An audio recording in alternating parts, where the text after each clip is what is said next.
여러분 오늘 하루를 보내고 이 자리에 오셨는데요. 많이 피곤하시죠? 네.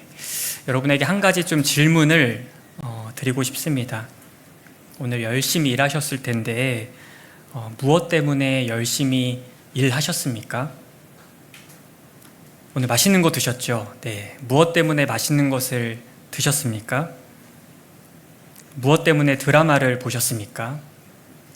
무엇 때문에 공부하셨습니까? 무엇 때문에 친구를 만나셨습니까? 철학자인 아리스토텔레스가요, 이런 말을 했습니다. 인간의 삶의 목적은 행복이다. 인간이 하는 모든 행동은 결국에는 행복해지기 위해서라고 말한 것입니다. 참 맞는 말입니다. 여러분 오늘 하셨던 일들을 쭉 생각해 보십시오. 왜 그 일을 하셨습니까? 결국에는 내가 행복해지기 위해서, 행복해지고 싶어서 그 일을 한 것입니다. 오늘 하루를 불행해지고 싶은 마음으로 사신 분들은 아마 아무도 없으셨을 것입니다. 제가 대학생 때 저희 과에 선배가 한 명 있었는데요. 교회를 다니지 않는 신앙이 없는 선배였습니다. 그 선배가 제가 대학생 때 막 선교단체 활동도 열심히 하고 막 교회 다니고 예수님 믿는 것을 보더니 저에게 이렇게 물어봤던 것이 아직도 기억이 납니다. 너 그거 하면 행복해? 이렇게 물어봤습니다. 너 그거 하면 행복해? 그 질문을 들으면서 이 선배가 참 행복해지고 싶구나. 그런데 지금은 행복하지 않구나. 이런 느낌을 받았었습니다. 정말 모든 사람이 행복해지고 싶어 합니다. 그런데 이렇게 모든 사람이 행복을 추구한다는 것은 그만큼 이 행복이라는 것을 얻기가 어렵다는 것을 보여주는 방증이기도 합니다. 행복해지기 참 어려워요. 왜 그럴까요? 우리의 마음속에 늘 근심과 불안과 염려와 외로움과 허무함이 끊임없이 찾아오기 때문입니다. 마치 내 마음속에 새들어 사는 것처럼 나갈 생각을 하지 않습니다. 이 근심과 불안들이 내 마음의 방에서 방을 안 빼요. 네.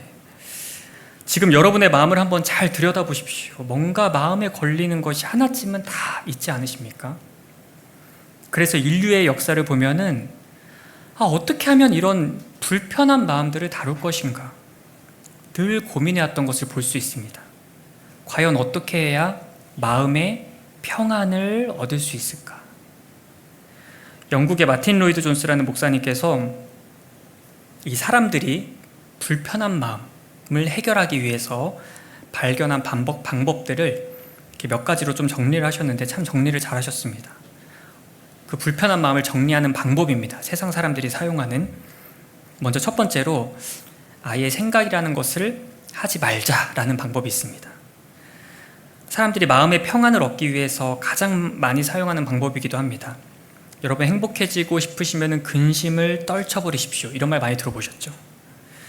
그리고 이런 류의 충고를 누군가에게 들어보셨거나 아니면은 누군가에게 아마 해보셨을 겁니다. 야, 그만 생각해. 그거 생각해봐야 뭐 별 수 있어? 생각해봐야 너만 스트레스 받는 거야. 그냥 생각하지 말고 살아. 다시 말해서 생각으로부터 그 근심과 불안으로부터 도피하라는 것이죠. 현실을 직시하지 말고 어딘가로 떠나라는 것입니다. 그런데 아무리 도피하려고 해도 도피가 잘 안 되죠.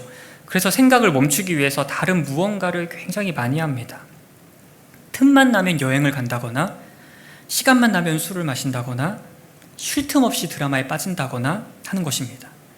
내 불편한 생각과 이 근심과 이 불안함에 잠시 멈춤이라는 버튼을 딱 누르는 것이죠. 해밍웨이의 소설 중에 깨끗하고 불빛 환한 곳이라는 한 3분이면 읽을 수 있는 소설이 있습니다. 소설이라고 할 수 있을지 모르겠는데 이게 어떤 내용이냐면 어떤 한 노인이 있는데요. 이 노인은 돈은 많아요. 그런데 최근에 아내를 잃었어요. 혼자 됐어요. 그리고 나이가 들으면서 점점 귀가 잘 안 들리기 시작합니다. 그런데 이 노인이 그냥 매일매일 일어나면 그냥 할 게 없어요. 혼자서. 그래서 이 노인이 꼭 하는 일과가 하나 있는데요. 해가 뉘엿뉘엿 질 때쯤이 되면은 깨끗하고 정돈되어 있고 램프 불빛을 환하게 틀어놓는 카페에 갑니다. 혼자서. 거기에 가서 술을 한 잔, 두 잔 마십니다. 다른 모든 손님들이 빠져나가도 혼자 남아서 테이블에 앉아서 가게 문을 닫는 새벽 2시, 3시까지 혼자 계속 앉아있다가 갑니다. 그냥 소설 내용이 이거예요. 그 노인이 앉아서 점원에게 한 잔 더 주시오. 마셔. 아무도 없어요. 한 잔 더 주시오. 한 잔 더 주시오. 이게 소설 내용입니다. 인생에 대한 허무함과 죽음에 대한 공포와 외로움과 이 불안을 인위적으로 잠깐 멈추기 위해서 밤마다 어디에 가냐면 깨끗하고 정돈되어 있는 불빛이 환한 카페에 찾아가는 것입니다. 하지만 여러분, 이 카페에 머무른다고 해서 그 근심과 염려가 사라질까요? 새벽에 카페를 나서서 깜깜한 거리로 터벅터벅 걸어가는 그 순간에 잠시 멈춰 있었던 불안과 근심이 이내 다시 찾아오게 되는 것입니다. 그래서 인류가 했던 불안을 멈추는 방법, 이 염려를 없애는 방법, 첫 번째는 생각이라는 걸 하지 말자였습니다. 두 번째는 무엇이냐면 낙관주의자가 되는 겁니다. 여러분, 힘들고 어려운 상황이 생겼을 때 이렇게 말하면 힘이 나는 걸 한번 경험해 보셨을 겁니다. 막 힘들 때 다 괜찮아질 거야. 다 좋아질 거야. 지금 잠시 힘들지만 결국에 우리는 더 나아질 거야. 이런 생각을 하면 잠깐 힘이 딱 생기죠. 이런 생각이 나쁜 것이 아닙니다. 우리가 긍정적으로 사고하고 스스로 나는 할 수 있어 라고 믿는 것은 정말 중요합니다. 비관적으로 생각하는 것보다 긍정적으로 생각하는 것이 훨씬 좋습니다. 하지만 이 낙관주의가 맹목적인 어떤 믿음이 되어버리면 위험합니다. 어떤 상황에서도 그 현실을 직시하지 못하고 다 잘 될 거야 라고 믿어버리면 문제가 생긴다는 거죠.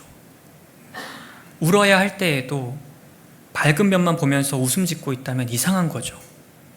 그런데 많은 사람들이 이런 낙관적인 사고를 통해서 이 마음속에 평안을 얻으려고 노력합니다. 세 번째로 운명론자가 되는 것입니다. 저는 이것이 방금 말씀드린 낙관주의와 대척점에 있다고 생각합니다. 낙관주의는 어떤 일이 생겨도 우리는 극복할 수 있어 라고 생각하는 것이라면은, 이 운명론은 어떤 힘들고 어려운 일이 생겼을 때 그냥 이 일은 나에게 일어났어야 하는 일인데 그냥 운명적으로 일어났어야 할 일이 일어난 것이니까 그냥 받아들이자라는 입장입니다. 모든 것이 내 팔자다. 내 힘으로 어떻게 할 수가 없다. 그러니 나에게 일어날 일이 일어나도록 그냥 내버려 두자 라고 생각하는 것입니다. 여러분, 드라마에서 이런 대사 많이 들어보셨죠? 좀 이렇게 쓸쓸한 음악 나오면서 그냥 지나가도록 둬. 붙잡으려고 하지 마. 많은 사람들이 어딘지 모르게 쓸쓸한 이런 사고를 통해서 마음을 달래고 그냥 나에게 일어날 일이 일어난 거구나 라는 생각으로 자기 마음의 평안을 얻으려고 합니다. 마지막으로 심리학적인 방법을 활용하는 것입니다. 여러분, 유튜브를 키셔서 마음이 불안할 때 라고 딱 한번 검색해 보십시오. 그러면은 수십 개의 심리학과 관련된 영상이 쫙 뜹니다. 그 썸네일들을 쫙 보면은 구미가 아주 확 당깁니다. 불안감 높은 사람들이 꼭 해야 하는 이것. 답은 안 써놔요. 항상 그냥 이것. 뭔지 모르게. 걱정 많으신 분 보세요. 불안 해결사가 말한다. 불안한 마음 달래는 방법. 이런 영상들이 굉장히 많습니다. 그런데 이런 심리학을 바탕으로 하는 가르침의 특징이 뭐냐면, 이 불안과 근심을 잠재우는 구체적인 방법을 알려준다는 거예요. 그러니까 편도체가 이 불안을 인지하면 해마에게 신호를 보내서 해마에게 신호를 보내는데, 이럴 때에는 전두엽을 써서 멈춰야 하는데 이 전두엽을 쓰는 행동은 운동을 하는 거다. 이런 식으로. 그러니까 여러분, 운동하십시오. 이런 식으로 나옵니다. 아니면 편한 친구를 만나보세요. 아니면 넓은 장소로 나가보세요. 이렇게 불안한 심리와 정신을 다스리는 구체적인 방법을 알려줍니다. 저는 이런 것들이 잘못됐다고 말하는 게 아닙니다. 불안장애를 가진 분들에게 정말 필요한 실천적인 방법입니다. 하지만 이 심리치료의 한계가 뭐냐면, 문제 그 자체에는 별로 관심이 없어요. 문제 때문에 우리에게 일어나는 심리적인 반응, 신경적인 반응을 잠재우는 것에 관심을 둡니다. 우리의 정신에 평안을 주는 방법에 관심을 기울이지 우리가 갖고 있는 그 문제를 해결하는 것에는 별로 관심이 없다는 것입니다. 이 밖에도 인류가 마음의 평안을 얻기 위해서 했던 방법들은 극기훈련도 있고요. 또는 신비주의를 믿는 것도 있고요. 여러 가지가 있습니다. 그런데 제가 감히 말씀드리는 것은 이런 방법들은 결국 절망적이다라는 점에서 다 똑같습니다. 어느 정도의 일시적이고 단편적인 효과는 있지만 궁극적으로 인간이 가지고 있는 그 존재의 깊숙한 곳에서 올라오는 그 불안과 그 근심과 염려를 없애지 못합니다. 여러분, 생각 안 한다고 해서 생각이 사라질 것 같습니까? 여행과 술과 드라마로 도피한다고 해서 그 불안과 염려가 사라질 것 같습니까? 다 잘 될 거야 라고 믿기만 하면은 항상 불안이 사라집니까? 나에게 일어난 빅을 그대로 두기만 하면은 거기로부터 오는 고통과 염려가 사라지나요? 심리학적인 방법으로 신경의 평안을 만든다고 해서 우리 영혼에게 안식이 생깁니까? 여러분, 모든 세상적인 방법, 마음의 평안을 얻기 위한 모든 세상적인 방법은 다 결국에는 절망적입니다. 우리는 결국 불안을 없앨 수가 없어요. 무엇보다 이러한 세상의 방법들이 가진 한계가 무엇이냐면 이 모든 문제를 전부 개인에게 떠넘긴다는 것입니다. 쉽게 말해서 불안과 염려가 찾아온다. 그러면 여러분 각자 그 문제를 해결하셔야 돼요. 여러분 혼자서 그 모든 근심과 맞서서 싸워야 돼요. 여러분 스스로 자신을 불안으로부터 구원해야 됩니다. 누가 할 수가 없어요. 여러분 스스로 해야 돼요. 그렇다면 성경은, 하나님께서는 마음의 염려와 근심으로 가득 차 있는 우리들에게 무엇이라고 말씀하실까요? 오늘 우리가 함께 읽은 이 한 절의 말씀은 예수님께서 십자가에 매달려서 죽으시기 전날 밤에 제자들에게 주신 말씀입니다. 여러분 잘 아시다시피 제자들은 3년 동안 예수님을 따라다니면서 예수님께 많은 것들을 배웠습니다. 그 어디에서도 예수님과 같은 선생님은 없었습니다. 예수님의 가르침은 세상에서 들을 수 없는 권위가 있었고 비범함이 있었습니다. 예수님께는 뭔가 정말 다른 것이 있었어요. 병자들을 고치시고 귀신 들린 자들을 자유롭게 하시는 그 예수님의 모습은 정말 놀라웠습니다. 제자들이 3년 동안 예수님의 이러한 가르침과 성품을 가장 가까이에서 보면서 그 누구보다도 이 제자들은 예수님을 의지하게 되었습니다. 그런데 그런 예수님께서, 그 의지의 대상이신 예수님께서 이제 제자들을 떠날 것이다 라고 말씀하십니다. 제자들에게 너희는 이제 내가 가는 곳에 너희들은 나를 따라올 수 없다 라고 십자가에 못 박히시기 전날 밤에 이렇게 말씀하십니다. 여러분, 이때 제자들의 마음이 어땠을까요? 내가 그토록 의지하고 따르던 분이 우리를 내버려 두고 떠난다는 겁니다. 이제 누구를 의지해야 되고 이제 누구에게 물어봐야 하나? 제자들은 즉각적으로 근심과 불안에 사로잡혔습니다. 예수님께서 하신 폭탄 선언의 평안을 잃었습니다.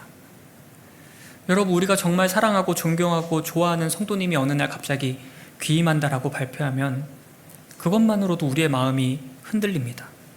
그래도 귀임하면 카톡도 할 수 있고 한국 가면 만날 수 있지만 지금 예수님께서는 나 이제 아예 떠날 거야 라고 제자들에게 말씀하시는 겁니다. 이제 다시 볼 수가 없어요.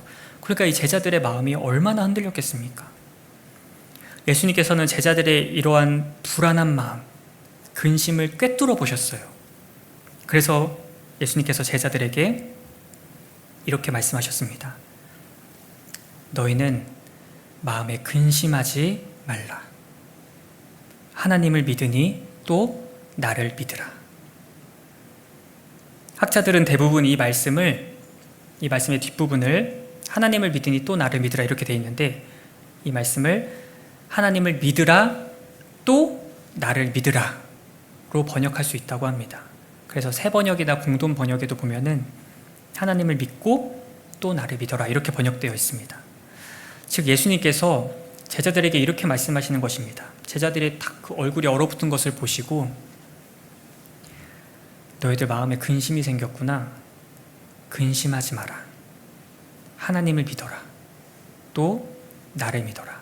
이렇게 말씀하시는 겁니다. 여러분, 이 짧은 한 절의 말씀에 복음의 능력이 그대로 담겨 있습니다. 마음의 평안을 찾기 위한 인류의 그 길고 긴 역사 속에서는 발견할 수 없는 우리의 존재 깊숙한 곳을 어루만지는 진짜 해결책이 이 답변에 있습니다.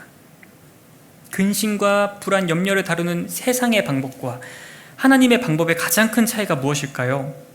세상은 모든 해결을 나에게 떠넘기지만 복음의 핵심이 무엇입니까? 모든 해결을 하나님의 능력에 연결시킨다는 것입니다. 세상은 너가 그 문제를 해결해야 돼 라고 말합니다. 너 그 문제 해결하지 못한 것은 너가 연약하기 때문이야 라고 우리를 코너로 몰아넣지만 우리 예수님은 지금 이렇게 말씀하시는 거예요. 제자들아, 얘들아, 근심이 생겼니? 하나님 믿어. 또 나를 믿어. 이렇게 말씀하시는 겁니다. 여러분, 이 복음만이 우리에게 진정한 마음의 평안을 안겨줍니다. 아멘이시죠? 세상을 창조하신 분께서, 죽음을 이기신 하나님의 아들께서 우리의 말할 수 없는 연약함을 도우신다는 겁니다. 여러분, 이 하나님을 믿으시기 바랍니다. 이 하나님을 신뢰하시기 바랍니다. 혹시 여러분을 향한 하나님의 이 관심과 사랑이 느껴지지 않으십니까? 여러분, 예수님께서 제자들에게 이 말씀을 하신 그때가 십자가에 달리시기 바로 전날 밤이라는 것을 여러분 기억하시기 바랍니다. 여러분, 회사에 여러 가지 프로젝트가 있고 바이어와의 만남도 있고 막 여러 계약들이 밀려 있을 때, 또는 우리 어머니들 아이들 입시 문제 때문에 많은 신경을 써야 될 때 주변에 관심 갖기 쉬우십니까? 가족에게도 관심 갖기가 어려워요. 그런데 지금 예수님은 십자가의 고통을 바로 앞두고 자신의 그 문제에 대해서 고민하기도 모자란 그 시간에 근심하고 있는 제자들을 그냥 넘겨보지 않으시고 살펴보시고 위로하시는 것입니다. 예수님이 그만큼 헌신적으로 여러분을 사랑하십니다. 심지어 예수님께서 십자가에 못 박혀서 도저히 정신을 가눌 수 없고 모든 피를 흘리고 숨을 쉴 수 없는 그 극심한 고통의 상태에서도 옆에 매달려 있는 강도를 측은하게 여기시고 그 영혼에게 그 십자가 위에서도 신방을 하셨어요. 그런 예수님께서 여러분의 신음을 외면할까요? 예수님은 여러분이 얼마나 못났든지 여러분의 그 고통과 불안과 근심에 관심을 갖고 계시고 가슴 아파하시고 돕기를 원하십니다. 그렇다면 여러분, 하나님을 믿는 사람, 또 예수님을 믿는 사람에게 근심과 불안이 찾아왔을 때 구체적으로 어떤 행동을 해야 될까요? 여러분, 누구누구는 난 참 믿음이 가더라 그 사람은, 이런 말을 할 때 어떤 의미로 말합니까? 그 사람에게는 무언가를 맡기면 제대로 할 것이라는 확신이 있다는 것이죠. 하나님께서 너희들 근심 생기니, 불안하니, 염려 많니? 하나님 믿어라. 그리고 나를 믿어라 라고 말씀하시는 것은 너 혼자 붙잡고 있지 말고 내가 할 수 있으니까 나한테 넘겨 라는 말씀입니다. 그렇다면 이 넘기는 행위가 무엇일까요? 바로 기도입니다. 하나님을 믿는 사람은 기도할 수밖에 없습니다. 하나님, 저 좀 도와주세요 하면서 나의 현실과 마음의 고민과 염려를 모두 다 구구절절히 내어놓을 수밖에 없습니다. 여러분, 하나님을 믿는 사람은 하나님을 찾아갈 수밖에 없습니다. 그래서 시편 62편 8절에 보면은 시인이 이렇게 노래합니다. 우리 같이 한번 읽어볼까요? 시작.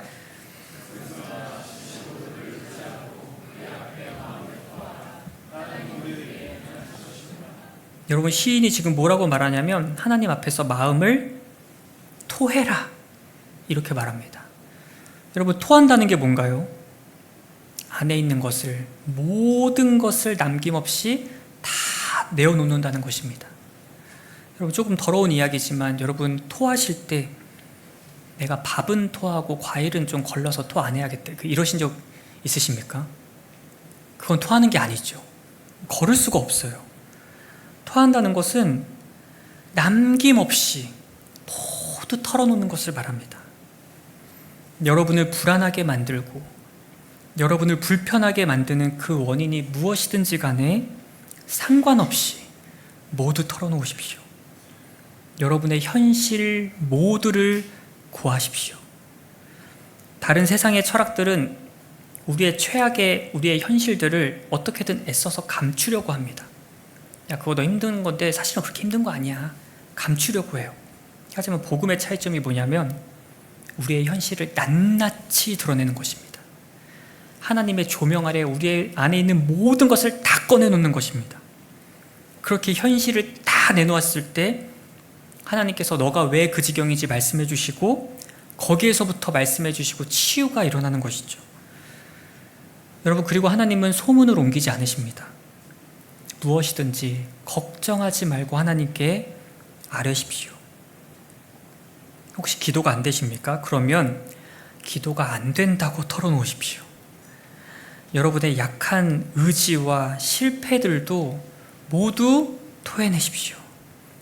지금 무슨 근심이 여러분을 붙잡고 있든지 간에 개의치 말고 하나님께 나아가십시오. 하나님은 여러분의 그 기도를 들으실 준비를 하고 계시고 엄청난 관심을 가지고 지금 여러분을 바라보고 계십니다. 여러분, 예수님께서 이 밤에 여러 가지 마음의 염려와 여러 가지 근심을 가지고 나오신 여러분에게 이렇게 말씀하십니다. 누구야? 너 마음에 근심이 있구나. 근심하지 말아라. 하나님을 믿어라. 또 나를 믿어라. 오늘 밤 주님께 우리의 모든 불안과 우리의 모든 염려와 누구에게도 말할 수 없었던 나의 깊은 생각까지도 다 토해내면서 나를 도우시고 내 존재를 어루만지시는 그 주님을 만나기를 우리가 소망하는 것입니다. 우리 함께 찬양하며 나아가도록 하겠습니다.